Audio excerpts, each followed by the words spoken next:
Air Canada a annoncé que son PDG, Michael Rousseau, avait décidé de prendre sa retraite d'ici l'automne prochain. Le conseil d'administration d'Air Canada a indiqué qu'un processus était en cours pour désigner le prochain PDG. Le transporteur précise que la capacité des candidats à communiquer en français sera un critère pris en compte dans l'évaluation. Les médecins spécialistes changent de moyen de pression. Les spécialistes vont cesser de boycotter le déploiement du dossier santé numérique qui vise à terme à regrouper en ligne les dossiers médicaux de tous les patients. Au Moyen-Orient, le président américain Donald Trump continue de faire pression sur le régime iranien pour le forcer à rouvrir le détroit d'Ormuz à la navigation commerciale.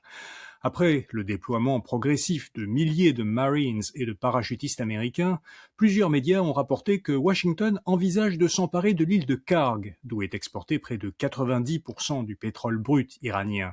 Radio-Canada a découvert que le ministère des Ressources naturelles et des Forêts du Québec a accordé le 12 mars à AWS, la division infonuagique d'Amazon, un contrat de 18 millions de dollars pour stocker des données.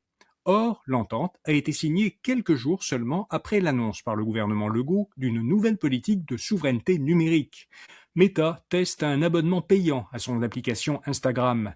Le test est mené au Mexique, au Japon et aux Philippines. Dans ces trois pays, les utilisateurs d'Instagram peuvent s'abonner pour environ 2 dollars américains par mois à une version de l'application qui donne accès à plusieurs nouvelles fonctions.